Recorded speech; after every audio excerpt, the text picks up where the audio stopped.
principais fatores que influenciaram a manifestação do espiritismo no território brasileiro? Bom, no território brasileiro nós tivemos duas grandes influências.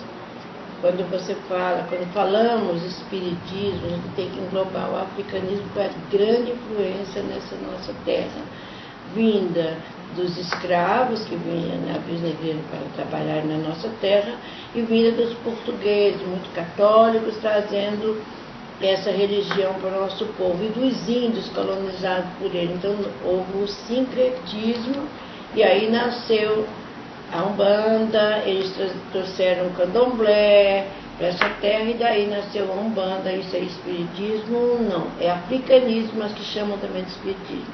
E o espiritismo, também chamado espiritualismo, é que na nossa terra a grande influência foi com o Dr. Bezerra de Menezes, no estado do Rio de Janeiro, nos idos de 1800, né? Que ele, então, passando por uma grande dificuldade, ficando viúvo, andando no bonde, estudava medicina, ia no bonde para a faculdade. Quando ele estava muito triste, ofereceram a ele um livro dos Espíritos, de Allan Kardec, francês.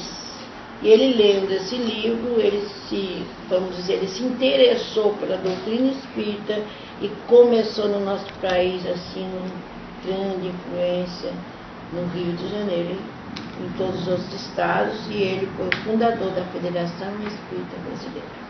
Tá. O que fez com que o espiritismo fosse tão aceito no Brasil, visto que aqui quase todas as pessoas seguiam o catolicismo? Bom, o catolicismo na nossa terra, trazido por Portugal, né?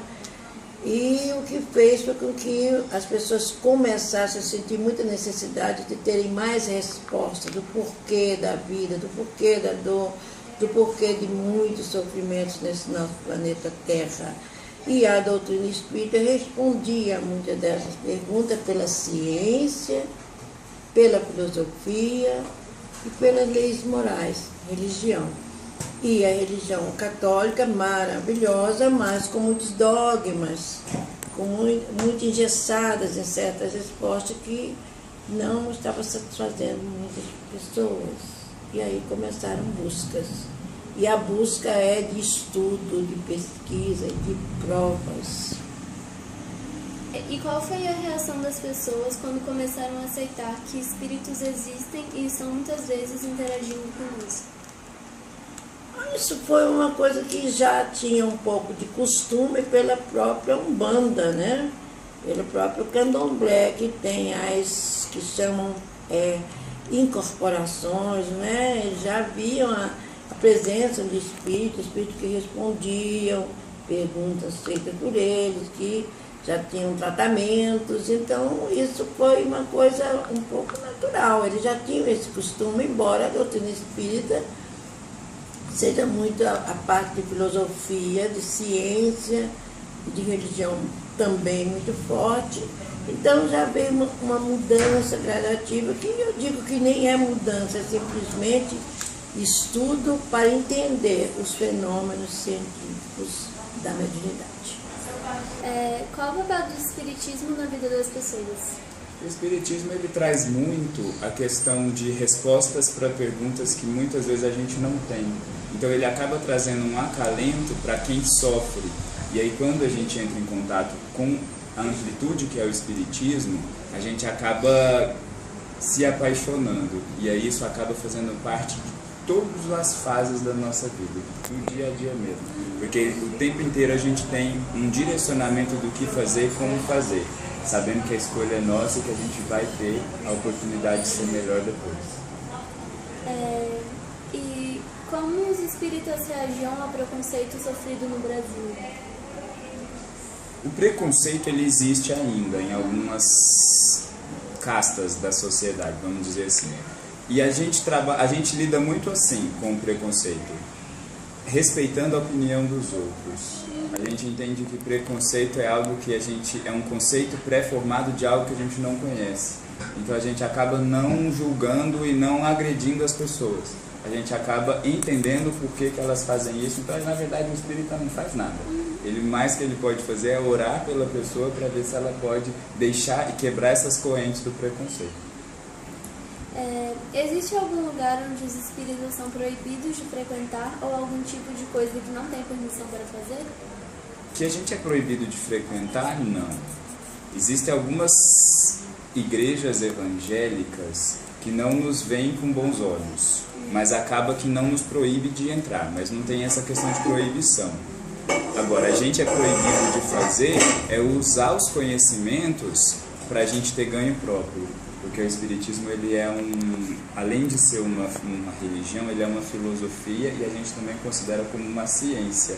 Então, muito do conhecimento que a gente tem, a gente não pode usar isso em benefício próprio de maneira egoísta. Por exemplo, um médium cobrar uma consulta mediúnica para ganhar para si, entendeu? A gente acaba que isso não é bem visto dentro da doutrina. A doutrina não aconselha. Não quer dizer que é proibido, ela não aconselha a gente a fazer. Qual a principal influência do Espiritismo para a cultura brasileira? Acho que as duas coisas se influenciam, porque o brasileiro é uma pessoa que tem uma abertura para a fraternidade e que ao mesmo tempo é muito místico. O Espiritismo, por mais que ele tenha uma explicação muito lógica, ao meu ver, para as coisas, né, em cima de karmas, de reencarnações, acho que ele tem muito essa relação com a questão da fraternidade mesmo, da ajuda entre as pessoas e de uma tentativa de buscar uma explicação para o sentido da vida e o sentido da existência. E como hoje as pessoas reagem ao preconceito? O Brasil não tem muito preconceito sobre as questões religiosas, né? Nós somos um país sincrético, ou seja, desde o nosso início, nós tivemos várias religiões atuando juntas. Então, eu não acredito que tenha um preconceito sobre a crença do outro. Acho que são coisas muito particulares, não dá para ter nenhum tipo de exclusão ou segmentarismo por conta da crença de cada um. O Brasil é um país múltiplo em termos de religiosidade e crença. E acho que por isso o preconceito não se instala, não acontece.